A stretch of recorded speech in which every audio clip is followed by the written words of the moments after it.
दोस्तों, भगवान श्री कृष्ण के साथ दो चीज़ें आपने हमेशा देखी होंगी, मोरपंख और बांसुरी। बांसुरी उनका प्रेम था तो मोरपंख उनके व्यक्तित्व का हिस्सा। इस वीडियो हम जानेंगे कान्हा के मोरपंख रखने का रहस्य। नमस्कार दोस्तों, मैं आर्यन विश्वकर्मा और आपके हमारे चैनल पे बहुत बहुत स्वागत है।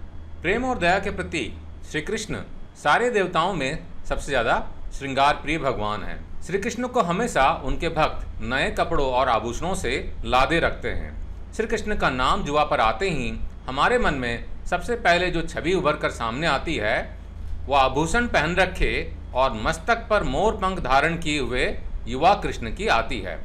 भगवान श्री कृष्ण एक और जहाँ प्रेम और दया के प्रतीक हैं, वहीं दूसरी ओर वो अपने रौद्र रूप में शत्रुओं का नाश करने वाले भी हैं। इस सब से इतर वो कई बार मित्र और शत्रुओं के लिए स्वभाव भी रखते हैं, यानी उनके रूप में विविधता है, जैसे कि मोर पंख में होती है।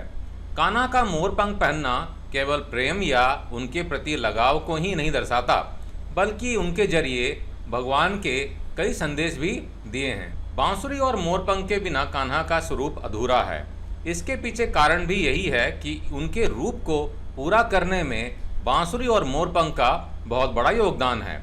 बांसुरी उनका प्रेम है तो मोरपंख उनके संदेश का प्रचारक। इन दोनों के बिना श्री कृष्ण अधूरे हैं।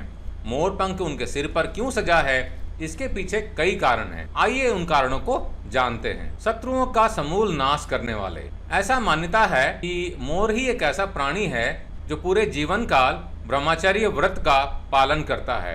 यही नहीं, मोर वैसे तो अपने आप में मस्त और आनंदित रहता है, लेकिन यदि कोई उसे छेड़े या दुश्मनी करे तो वह उसका नाश कर देता है। ठीक इसी तरह भगवान श्री कृष्ण खुद में मस्त रहने वाले हैं, लेकिन यदि कोई उनसे शत्रुता ठानता है तो वो उसे किसी भी हाल में नहीं छोड़ते, वो उसका समूल नाश कर देते हैं। राधा से प्रेम का प्रतीक भी है।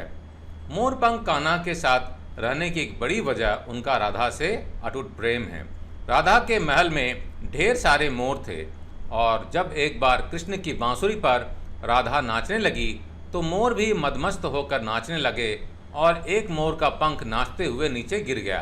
तब श्री कृष्ण भगवान ने इस पंख को उठाकर अपने माथे पर सजा लिया। मोर पंख को उन्होंने राधा के प्रेम के प्रतीक के रूप में माना। शत्रु को भी दिया विशेष स्थान। कान्हा के भाई थे बलराम, जो कि शेष नाग के अवतार थे। मोर और नाग एक दूसरे के दुश्मन होते हैं, लेकिन श्री कृष्ण जी के माथे पर लगा मोर पंख यह संदेश देता है कि वह शत्रु को भी विशेष स्थान देते हैं। मोर पंख को माथे पर लगाकर उन्होंने ये बताया कि मित्र और शत्रु के लिए उनके मन में समभाव है। सुख और दुख का प्रतीक।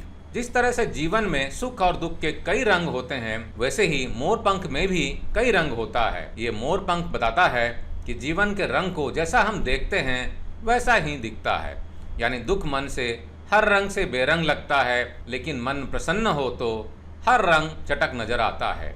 इसके लिए अपने नजरिए को बदलकर खुशी पाई जा सकती है। काल सर्प योग भी था कारण। क्योंकि मोर और सर्प एक दूसरे के दुश्मन होते हैं, इसलिए काल सर्प योग में मोर पंख को साथ रखना चाहिए। श्री कृष्ण पर भी काल सर्प योग था, इसलिए वह मोर पंख को सदा साथ रखते थे। इसलिए जिस जातक को ऐसा योग हो उसे मोर पंख साथ रखना चाहिए। मोर पंख के जरिए कान्हा ने कई संदेश दिया और इस संदेश को समझकर जीवन को आसान बनाया जा सकता है। दोस्तों, आपका क्या विचार है मोर पंख के बारे में? अपना कमेंट सेक्शन में लिख के जरूर बताएं। और वीडियो अगर पसंद आया दोस्तों तो इसे अपने दोस्तों के साथ में, अपने परिवार के साथ में जरूर शेयर करें, ताकि उन्हें भी कुछ जानने और हमारे संस्कृति से जुड़ने का मौका मिले। चैनल पर अगर नए हैं तो सब्सक्राइब कर ले, बेल आइकन को भी क्लिक कर लें, ताकि आपको हमारे नए वीडियो के अपलोड पे नोटिफिकेशन मिल जाए और आप उसे मिस ना करें। आपका दिन मंगलमय हो। जय हिंद।